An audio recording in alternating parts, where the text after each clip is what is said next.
já deve ter ouvido falar em curva de juros, mas não sabe bem o que é, não sabe como encontrar, não sabe o que significa, não sabe como acompanhar e, mais do que isso, não sabe como ganhar dinheiro com ela. Pois é, hoje a gente vai falar sobre isso.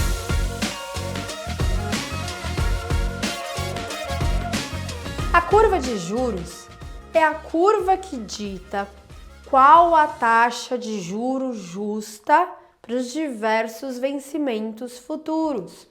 Então, uma curva de juros vai ter basicamente esse formato, né? Tem outros formatos também que depois a gente pode falar sobre isso. Mas aqui vai estar a taxa de juros e aqui vai estar o tempo. Então, por exemplo, qual que é a taxa de juro se eu quisesse fazer um empréstimo para o governo de 1 ano? De 1 ano a taxa seria 13%. E de 2 anos, quanto seria se eu quisesse emprestar para o governo? Se eu quisesse emprestar para o governo por um período de 2 anos, a taxa pré-fixada, né, sempre pré-fixada, seria, 13,5%. E assim você vai fazendo, né, montando a sua curva de juros para todos os períodos futuros. Então, curva de juro, ela vai descrever qual é a taxa de juro em cada ponto futuro do tempo, para te dar uma ideia de quanto você renderia se você emprestasse por esse vencimento, tá? Marília, mas de onde sai essa curva de juro? Por que para 1 ano é 13? Por que não é 12? Por que não é 11? Por que não é 10? Por que não é 5? Né? Da onde saiu isso? A curva de juro, ela sai da estimativa do mercado a respeito da trajetória futura da taxa Selic. Então, hoje, a taxa Selic, que é a taxa de um dia, né, que serve para o próximo dia, hoje a taxa Selic é, vamos supor, 13,75%, né? Então, essa é a taxa Selic hoje. Vamos imaginar que ao longo dos próximos anos, né, ao longo das próximas reuniões do Copom, eu acho que a taxa Selic cai para, 13,5% na próxima reunião do Copom, depois 13%, né? E aí a taxa de juros fica estável em, 13%, e aí depois de um tempo começa a subir, né? Então o mercado faz uma estimativa a respeito da trajetória da Selic ao longo das próximas reuniões do Copom. E aí ele faz uma média desse período. Então eu vou ficar 45 dias rendendo 13,75, depois eu vou ficar 45 dias rendendo 13,5% e depois eu vou ficar mais 45 dias rendendo 13%. Essa média deu 13, vamos supor, tá, gente? Essa média deu 13. Então, a minha taxa de juro para 1 ano é 13. Mas eu quero para 2 anos. Eu vou pegar essa média, essa média, essa média e essa média. Tudo isso, vamos supor, deu 13,5. E aí eu vou construindo a minha curva de juro. Então, quando você olha para uma curva de juro, ela te dá uma informação. Qual é a informação? A informação é qual é a expectativa do mercado a respeito da trajetória Selic futura, né? E aí, sabendo essa estimativa, você sabe se você concorda ou não com o mercado, né? Se você acha que essa estimativa vai ser maior, menor. E aí, a sua curva de juro pode mudar ao longo do tempo, né? Essa curva de juro é negociada no mercado todo santo dia. No mercado mais líquido que existe, que é o mercado de DI da B3, né? Negociado na B3. Então, você tem um swap pré-DI, né? Taxa pré contra o CDI, que é negociado todo santo dia para todos os vencimentos. 1 mês, 3 meses, 6 meses, 9 meses, 1 ano, 10 anos, enfim. Todo dia o mercado fica negociando isso.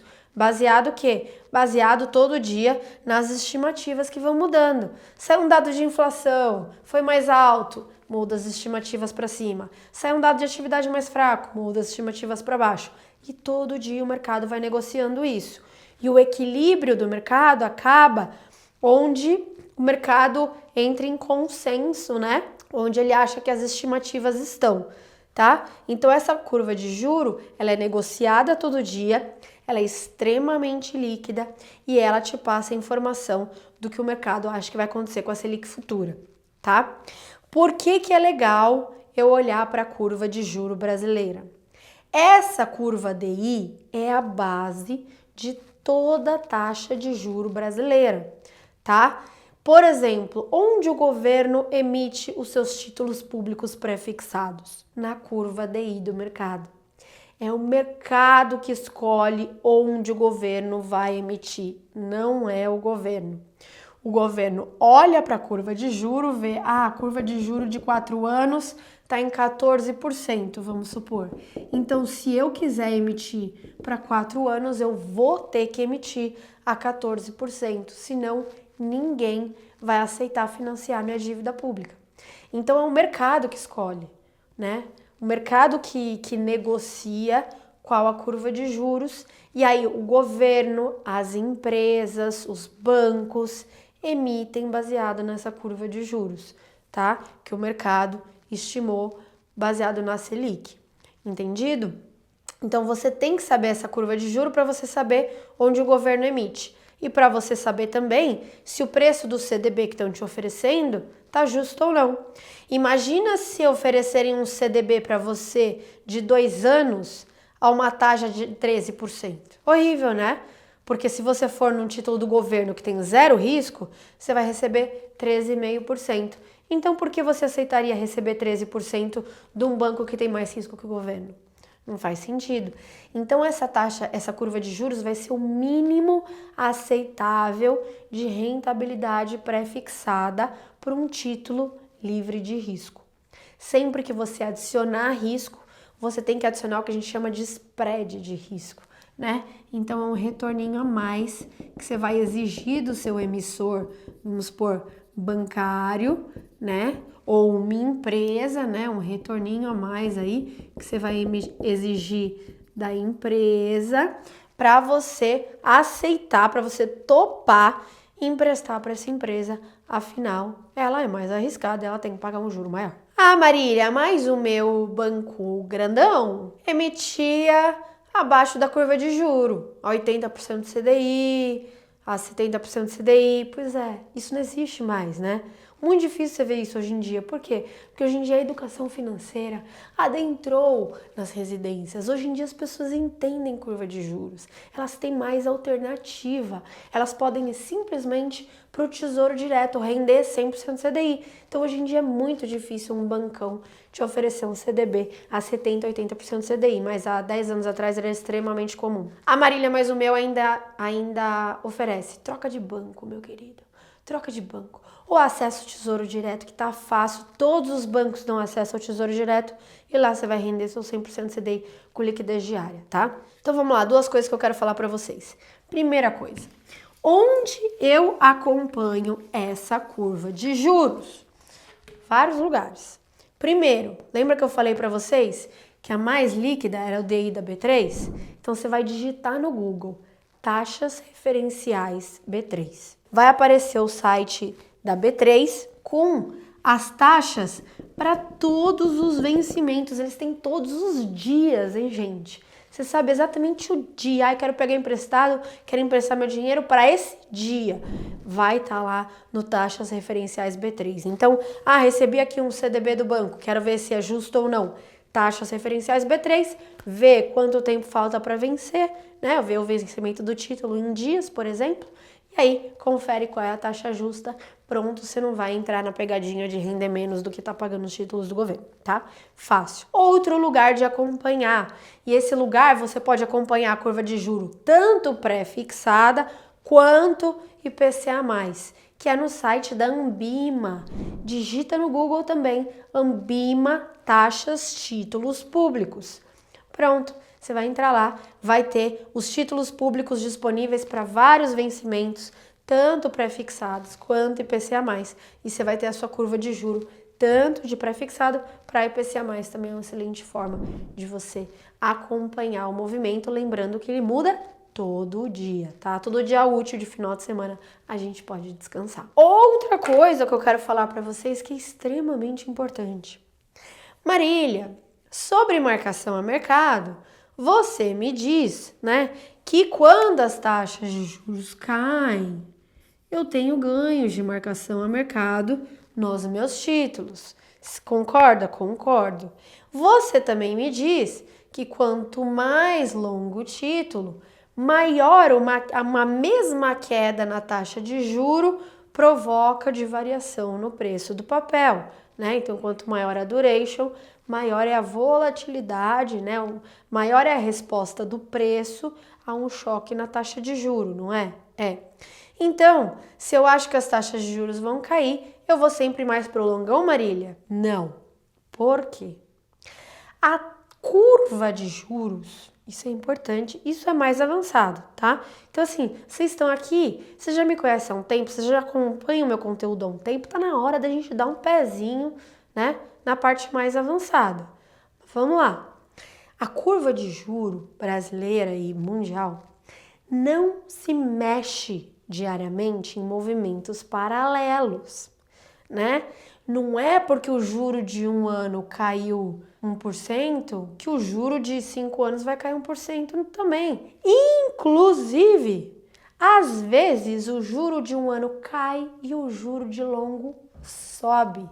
Olha que loucura. Vamos supor, vou dar um cenário para vocês que isso aconteceu. Em 2012, durante a gestão do Tombini no Banco Central, o mercado acreditava que o Tombini ia cair a Selic até 9%, que é o que o mercado achava que dava. O Tombini foi lá para dar uma ajudinha para Dilma, para atividade e tal, e caiu até 7,25. Caiu mais do que o mercado esperava, mais do que o mercado achava necessário, né? Então o mercado achava que o Tombini ia cair a taxa de juro para 9, ele foi lá e caiu para 7,25, né? O que aconteceu com os juros curtos quando o Tombini fez isso? Como o juro curto é uma média, né? A hora que você cai a expectativa da Selic de curto prazo, você cai também o juro de curto prazo. Então o mercado começou a cair bastante o juro de curto prazo, né? Por conta, eles chamaram de a forçada de mão, né? A forçada de barra do Tombini. Então o mercado caiu as taxas de juros de curto prazo para níveis bem mais baixos por conta do 7,25. Mas o mercado estimou também que com a taxa Selic caindo para 9, depois ela podia subir só um pouquinho. Mas com ela caindo para 7,25, depois ela ia ter que subir muito, ad infinito, né? Depois ela foi para 14,25, pessoal. O que aconteceu com os juros longos? Subiram. Porque a hora que você começa a calcular a nova média disso, o que vai acontecer? Essa taxa tem que ser maior, né? Então, o que aconteceu é que no mercado, depois da reunião do Copom lá do Tombini de 2012, a curva de juro fez isso. Os títulos curtos caíram e as taxas dos títulos longos subiram. Então, quem tinha pré-fixado longo perdeu dinheiro, enquanto quem tinha pré-fixado curto ganhou dinheiro. Ou seja, quando você vai decidir fazer uma marcação ao mercado, você não tem que se preocupar somente com qual indexador, pré-fixado, IPCA+, ou pós-fixado. Você tem que se preocupar também com qual vencimento. Porque tem gente tentando fazer marcação ao mercado no vencimento errado e esquecendo que a curva não mexe de forma paralela, podendo inclusive inclinar mais ou menos e você perder dinheiro acertando o cenário. Entendeu? Isso é um passo a mais, mas que eu achei que você tinha que fazer. Porque no Renda Fixa Pro, eu vejo muito cliente chegando com uma carteira que acha que está preparado para fazer marcação ao mercado, mas está no vértice errado, está no vencimento errado e não vai ganhar dinheiro. Entendeu? Então a gente tem que ficar atento a isso também. Ah, Marília, mas eu quero saber mais sobre isso. Adorei aqui o que você me falou. Gente, mais sobre isso tá aqui no meu livro. Marília, não quero comprar um livro. É gratuito. O link tá na descrição do vídeo, tá? São poucas páginas, olha só para isso. E a linguagem é super engraçada. Então relaxa que você vai ler isso aqui em um dia, tá? Tem tanto o básico quanto essas partes mais avançadas. Inclusive, eu mostro aqui um gráfico da época do Tombini e dá para você entender melhor o que aconteceu com a taxa de juros, tá bom? Então não deixa de clicar. Muito obrigada, pessoal. Depois, se vocês me contam nos comentários se foi difícil de entender essa parte ou não, ou se vocês conseguiram entender. E claro, o que mais vocês querem saber sobre a curva de juros. Muito obrigada a todos e até a semana que vem.